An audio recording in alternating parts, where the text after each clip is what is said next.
Hello दोस्तों, स्वागत है आपका हमारे YouTube चैनल में। तो देखिए, चर्चा चल रही थी धन विधेयक, और धन विधेयक पढ़ने के बाद आप लोगों ने जो है वित्त विधेयक के बारे में भी चर्चा की गई है। और आज हम जो है चर्चा कर लेते हैं धन विधेयक और वित्त विधेयक में अंतर की चर्चा कर लेते हैं। पहले कुछ क्वेश्चन पूछ लेते हैं। बताइए, धन विधेयक का उल्लेख किस अनुच्छेद में है? 110 में। धन विधेयक किस सदन में पेश होता है? लोकसभा में। किसकी अनुमति से पेश होता है? राष्ट्रपति की अनुमति से पेश होता है। कौन ये निर्णय करता है कि ये विधेयक धन विधेयक है? लोकसभा अध्यक्ष। यदि आ जाए धन विधेयक की प्रक्रिया, विशेष प्रक्रिया का उल्लेख किसमें है? 109। अनुच्छेद 109 में। और अनुच्छेद 109 ये भी कहता है कि धन विधेयक राज्यसभा में प्रस्तुत नहीं किया जाएगा। ठीक है। अच्छा, फिर बताइए कि धन विधेयक जब लोकसभा से पास हो जाता है तो कहाँ जाएगा? राज्यसभा।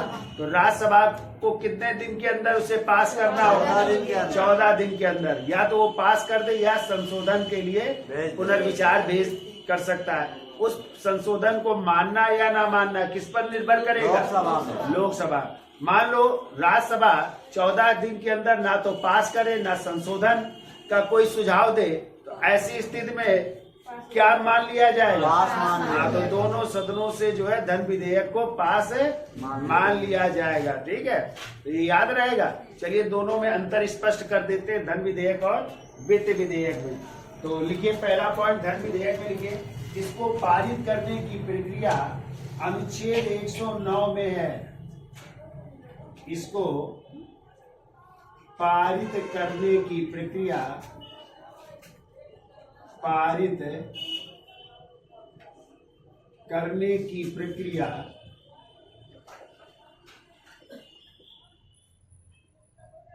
अनुच्छेद किसमें है? 109 में है। ठीक है। ऐसे वित्त विधेयक में लिखो इसको पारित करने की प्रक्रिया अनुच्छेद 117 में है। 60 में लिख लो है। इसको पारित करने की प्रक्रिया अनुच्छेद 117 में है। इसका 109 में है और इसका किसमें है? 117 में है। ठीक है। दूसरा पॉइंट लिखिए,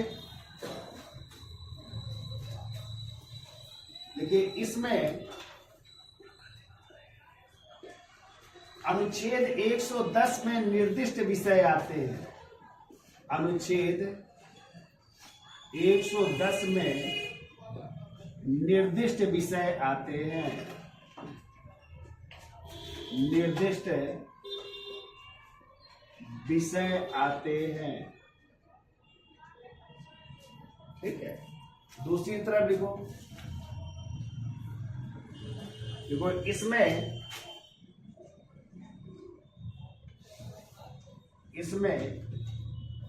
110 या अनुच्छेद 110 में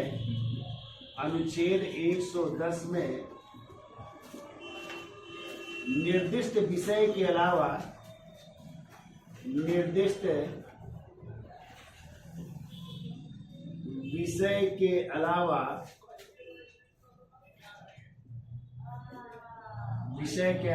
अन्य विषय भी आते हैं। ठीक है। तो जो 110 में निर्दिष्ट है वो तो आएंगे ही, इसके अलावा अन्य विषय भी आते हैं।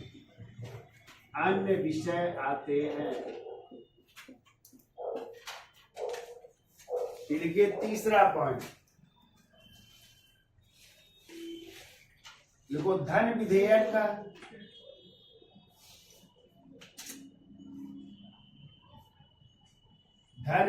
का विषय क्षेत्र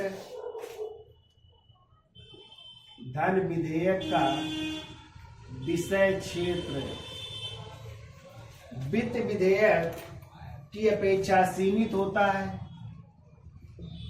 वित्त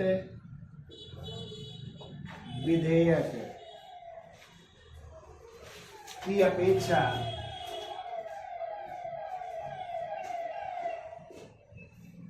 सीमित होता है। वित्त विधेयक की अपेक्षा सीमित होता है।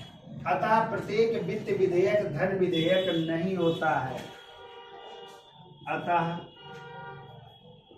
प्रत्येक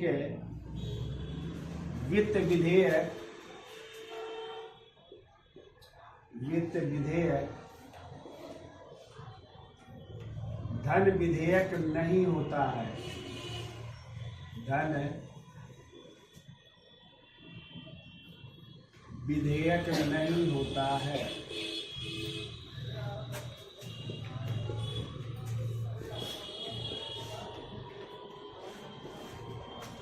क्या लिखा? धन विधेयक का विषय क्षेत्र वित्त विधेयक की अपेक्षा सीमित होता है, अतः प्रत्येक वित्त विधेयक धन विधेयक नहीं होता है। इधर लिखिए, वित्त विधेयक धन विधेयक से व्यापक होता है। वित्त विधेयक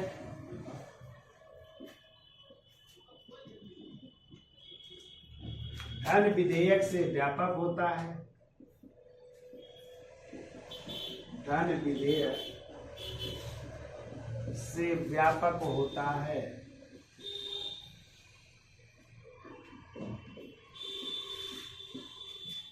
धन विधेयक से क्या होता है? व्यापक होता है, यानी बड़ा होता है। ठीक है। अतः प्रत्येक धन विधेयक वित्त विधेयक होता है। अतः प्रत्येक धन विधेयक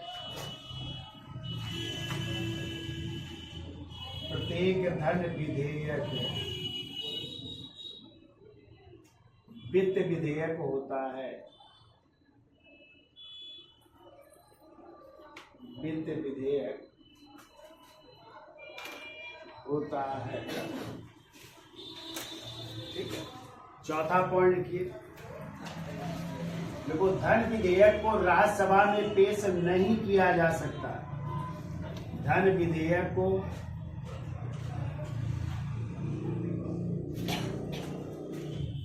राज्यसभा में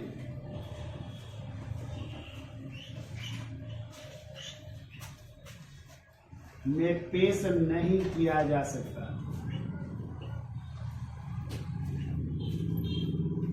किया जा सकता। तो आपको पता है धन विधेयक हमेशा कहाँ पेश होता है? लोकसभा में पेश होता है। ठीक है। जबकि इधर लिखिए, अनुच्छेद 117 के अंतर्गत आने वाले वित्त विधेयक के लिए, इधर लिखिए, अनुच्छेद 117 के थर्ड के तहत आने वाले वित्त विधेयक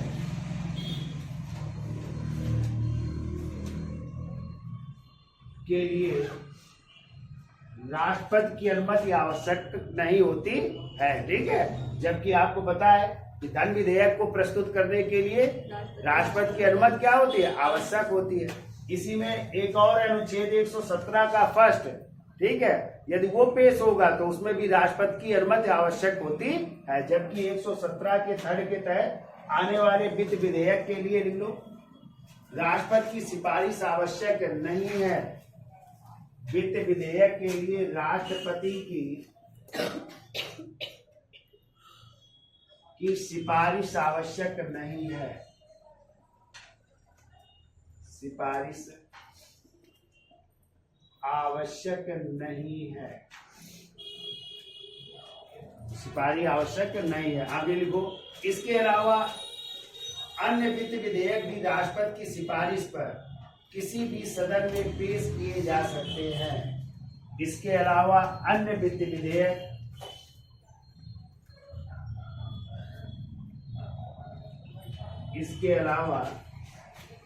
अन्य वित्त विधेयक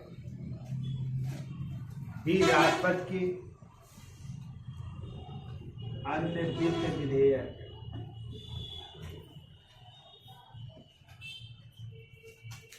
राष्ट्रपति की अनुमति से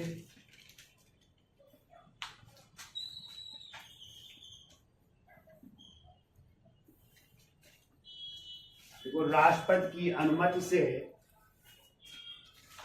राष्ट्रपति की सिफारिश पर किसी भी सदन में पेश किए जा सकते हैं। किसी भी सदन में पेश किए जा सकते हैं।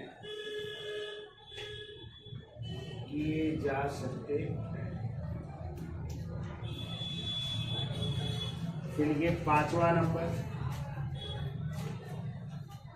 देखो इसमें संयुक्त बैठक का प्रावधान नहीं है। इसमें संयुक्त बैठक यानी संयुक्त बैठक का उल्लेख किस अनुच्छेद में? 108 में ना। संयुक्त बैठक का प्रावधान नहीं है, यानी संयुक्त बैठक नहीं बुलाई जाएगी।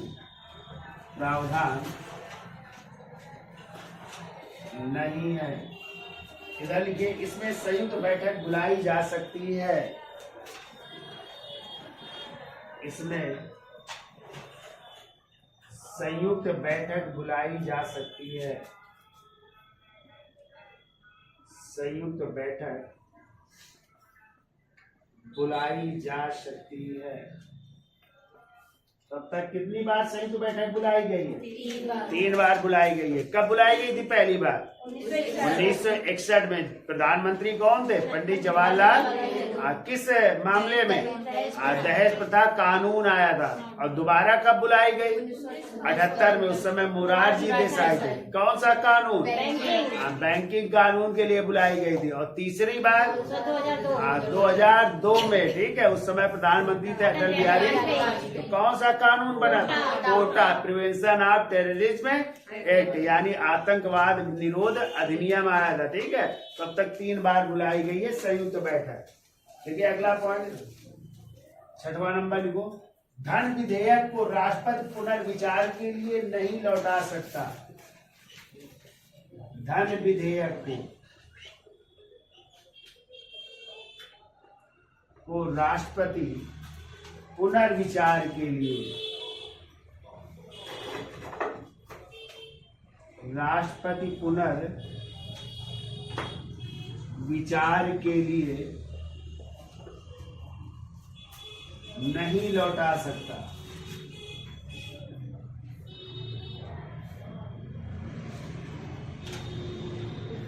पुनर्विचार के लिए नहीं लौटा सकता। वह उस पर अनुमति देने के लिए बाध्य है। वह उस पर अनुमति देने के लिए बाध्य है।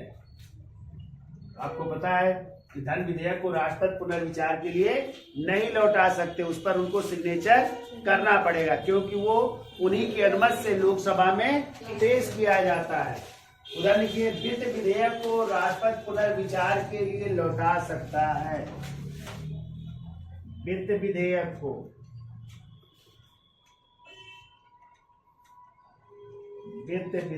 को राष्ट्रपति पुनर्विचार के लिए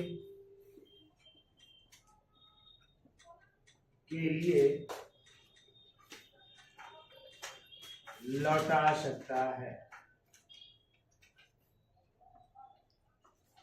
पुनर्विचार के लिए लौटा सकता है। तो ये आपके थे अंतर किसमें? धन विधेयक और वित्त विधेयक में। याद हो जाएगा क्यों भाई? इसका स्क्रीनशॉट ले लो, फिर आगे चलते हैं।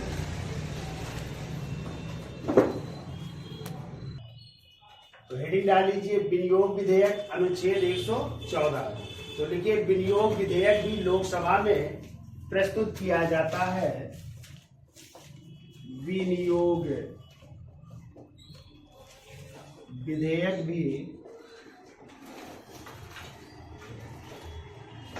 भी लोकसभा में प्रस्तुत किया जाता है।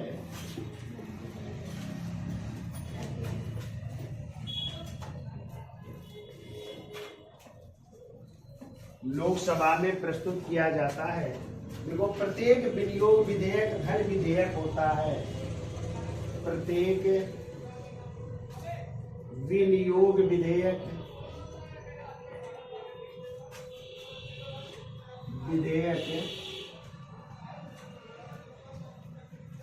धन विधेयक होता है। धन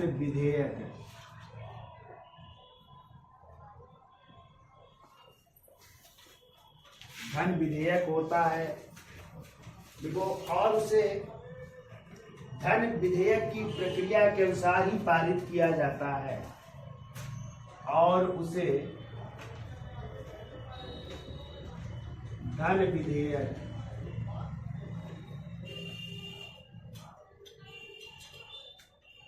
की प्रक्रिया के अनुसार ही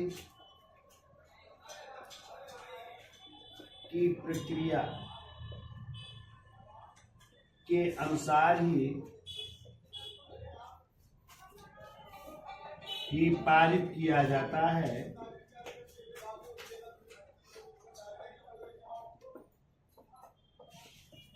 किया जाता है और इसके पारित होने के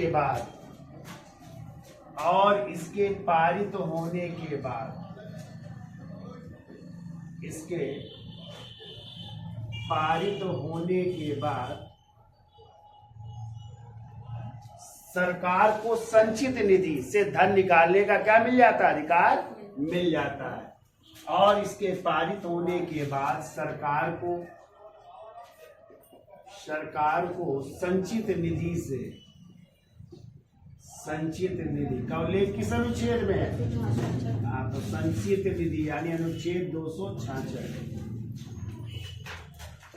संचित निधि से धन निकालने का अधिकार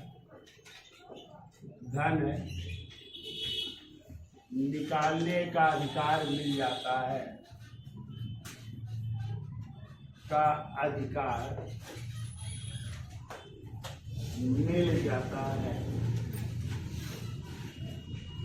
ये है आपका विनियोग विधेयक। ठीक है, अब लिखो अनुच्छेद 112 का थर्ड,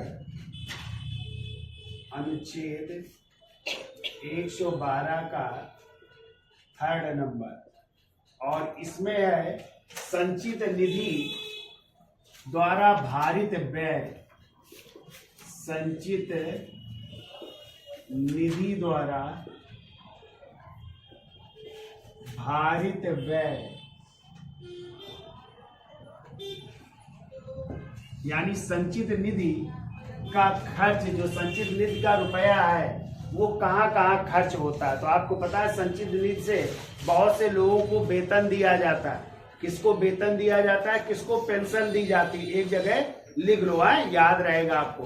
तो लिखिए पहला लिखो, राष्ट्रपति के वेतन और भत्ते,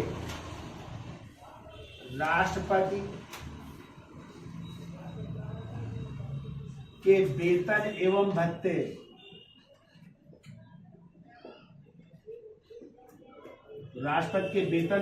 संचित निधि से होते हैं तथा उसके पद से संबंधित अन्य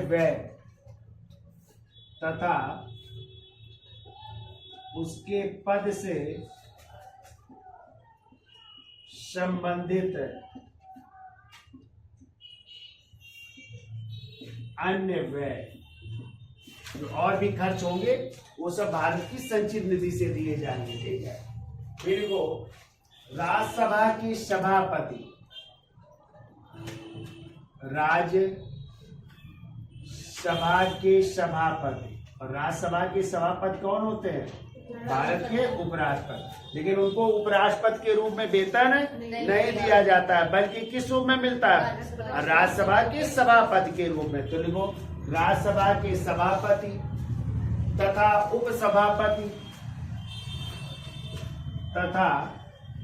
उपसभापति एवं लोकसभा के अध्यक्ष,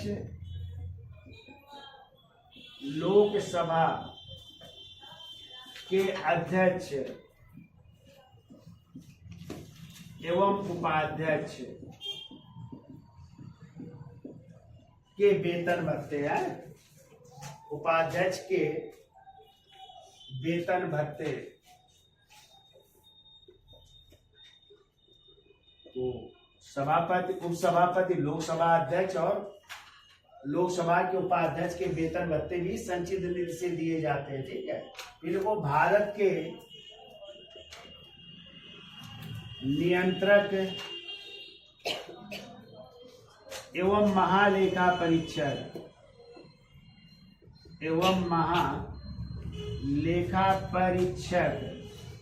यानी जिन्हें आप लोग कहते हैं CAG, controller general of auditor general of India, CAG. तो नियंत्रक एवं महालेखा परीक्षक के वेतन भत्ते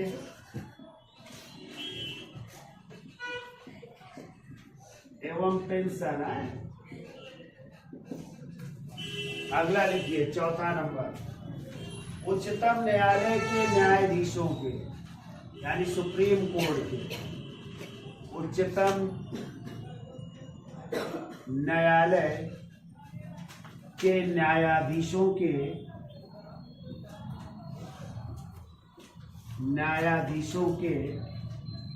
वेतन भत्ते एवं पेंशन भी भारत की संचित निधि से दिए जाते हैं। ठीक है, फिर वो उच्च न्यायालय के न्यायाधीशों के,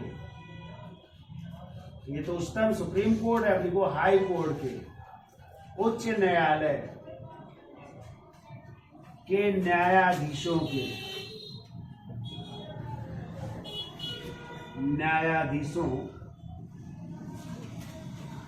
वेतन भत्ते। ठीक है, लेकिन ध्यान रखिएगा, यहाँ पे पेंशन जो है उच्च न्यायालय के न्यायाधीशों को राज्य की संचित निधि से दिए जाते हैं। सॉरी, उच्च न्यायालय के न्यायाधीशों के, सॉरी यहाँ पे करो पेंशन है,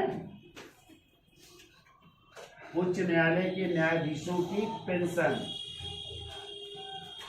कहां से दी जाएगी? भारत की संचित निधि से। जबकि वेतन लिख लो, वेतन भत्ते इनको मिलेंगे राज्य की संचित निधि से, राज्य की संचित निधि से। क्योंकि जिस राज्य में ये कार्य करेंगे, जिस हाई कोर्ट में ये कार्य करेंगे, तो वहां से इनको क्या मिलेगा? वेतन मिलेगा। ठीक है, हाँ। और जो है पेंशन कौन देगी? भारत की संचित निधि देगी। ठीक है, पेंशन भारत की संचित निधि से और वेतन भत्ते राज्य की संचित निधि से दिए जाएंगे, ये ध्यान रखिएगा। अब लिखो अगला, संघ लोक सेवा आयोग के, संघ लोक सेवा आयोग यानी यूपीएससी के अध्यक्ष व सदस्यों के वेतन भत्ते, अध्यक्ष व सदस्यों के वेतन भत्ते, तो ये भी दिया जाएगा भारत की संचित निधि से। ठीक है, फिर लिख लो, भारत सरकार द्वारा, भारत सरकार द्वारा लिए गए ऋण की अदायगी, लिए गए ऋण की अदायगी, तो जो भारत सरकार ऋण लेता है तो उसकी अदायगी का कार्य भी संचित निधि से, अदायगी का व्यय तथा उस पर दिया जाने वाला ब्याज, अदायगी का व्यय तथा उस पर दिया जाने वाला ब्याज, दिया जाने वाला ब्याज,